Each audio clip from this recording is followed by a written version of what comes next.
You've heard this tagline a million times, just do it. But did you know those 3 words came from one of the strangest places imaginable? And this video exactly reveals that. How Nike was losing the sneaker war to Reebok, how an ad man went hunting for a miracle, and how a prisoner's last words helped Nike go from almost being irrelevant to becoming one of the most successful brands in the world.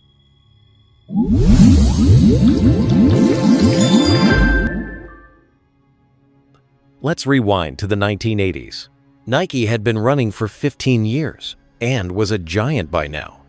Their running shoes were legendary, the swoosh was iconic, and sales looked unstoppable.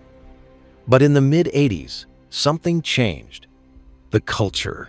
Running Nike's bread and butter suddenly felt boring. The jogging boom of the 70s had already peaked. Everyone who wanted to join had already bought their shoes, joined their clubs, and run their marathons. For younger consumers, running started to feel old, repetitive, and even isolating. Meanwhile, a new craze was exploding: aerobics. It was flashy, social, set to music, and led by celebrities like Jane Fonda. Her VHS workout tapes were everywhere, in living rooms, in gyms, in every suburban neighborhood. It wasn't just exercise, it was entertainment. Bright colors, dance-like moves, neon leotards. Everything running wasn't. And Reebok smelled this shift first. In 1982, they released the Freestyle, a soft leather aerobics shoe made for women. And it became the first fitness shoe to cross into fashion. Women wore them in gyms, but also to clubs and on the street. The numbers were insane. Reebok's US sales shot from 12 million in 1980 to over 300 million in 1985. By the mid-80s, Reebok had dethroned Nike as America's top sneaker brand. By 1986, Nike's revenues were sliding, as was the stock price. Is Nike finished? And inside Nike's own headquarters, the mood was grim. For years, Nike employees had felt like they were part of something unstoppable, an American success story. But now, they were watching Reebok ads dominate TV, watching women line up for aerobic shoes, and wondering if their company even had a future. That's when Nike turned to a small Portland agency called Weeden plus Kennedy. This wasn't just about running some ads. Nike already had ads, lots of them. What Nike needed was bigger. A unifying idea. A story. A reason for people to care again. Inside the agency, there was Dan Weeden. He wasn't a polished suit and tie guy. He was scrappy, messy-haired, a little obsessed with finding things that felt raw and human. And his task was to find Nike a voice that would become unforgettable. For weeks he searched. He read articles, scribbled lines, stared at the ceiling. He wanted something emotional, but tough. A line that worked for Michael Jordan and for the average kid running after school. Something that could speak across sports, across generations. But Weeden's obsession grew deeper. That pressure is what drove Weeden to think differently. And that's when Gary Gilmore's story haunted him again. Back in 1977, the US had just reinstated the death penalty. The first man to face execution was a drifter named Gary Gilmore, convicted of murdering 2 men in Utah. What made Gary's case interesting was that he refused to appeal. He demanded to be executed. Reporters covered every detail. Was he crazy? Was he defiant? Or was he simply tired of running from his life? On January 17, 1977, Gilmore was strapped to a chair in Utah State Prison and asked for his last wish. Gilmore didn't demand anything. Instead, he simply said, "Let's do it."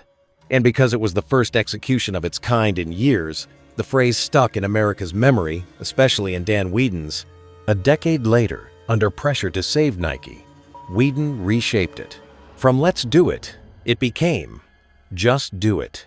And this one word changed everything. From darkness to light. From death to courage. From an ending to a beginning. But pitching such an idea to Nike had to be tough. Imagine telling the CEO of a company that you're going to revive their brand using a prisoner's last words. But Weeden insisted. This isn't a slogan. It is a rallying cry. Something that could unify every Nike athlete, every sport, and every ad. And Dan succeeded. In 1988, the first Just Do It ad aired. But here's the crazy part. It didn't star Michael Jordan or Bo Jackson. It didn't feature flashy dunks or home runs. Instead, it featured an 80-year-old man named Walt Stack. The ad showed him jogging shirtless across the Golden Gate Bridge, cracking jokes. "I run 17 miles every morning," he said. "I leave my dentures in a glass of water while I do it." At the end, 3 words appeared. Just do it. It was simple, raw, human, and it worked. In just a decade, Nike's worldwide sales leapt from 877 million to over 9.2 billion. Reebok, which once looked unstoppable, was crushed under Nike's cultural dominance. Because the message was clear. You don't need to be young, rich, or famous. You just need to start, and Nike backed it up with some of the most iconic ads ever made. Michael Jordan taking flight, Charles Barkley declaring, "I am not a role model," Tiger Woods reinventing golf, Serena Williams demanding respect, each one tied together by 3 words that worked in every context. But behind it all was the paradox. The most inspiring slogan in sports didn't come from sports. It came from the last words of a convicted killer. Whedon later admitted the truth. He borrowed Gilmore's line, polished it, and handed it to Nike. Of course, Nike never revealed this publicly. They couldn't. Tying their brand to a murderer would have been suicide. But inside the ad world, people knew. And maybe that's why it worked. Gilmore's last words carried something pure. No hesitation, no delay, no excuses. When Whedon stripped away the darkness, what was left was courage, action, the refusal to wait. That's why the line still resonates. Because whether you're an athlete, an artist, a student, or just someone staring down a tough choice, just do it. Means stop hesitating, start moving. Decades later, those 3 words outlived both Gary Gilmore and Dan Whedon and became part of global culture. They're tattooed on bodies, shouted in gyms, whispered before exams, and plastered on billboards from Tokyo to New York. And maybe that's the real lesson. The most powerful ideas don't always come from glory. Sometimes they come from the darkest corners of history. Subscribe to Seriously Interesting so you don't miss a video.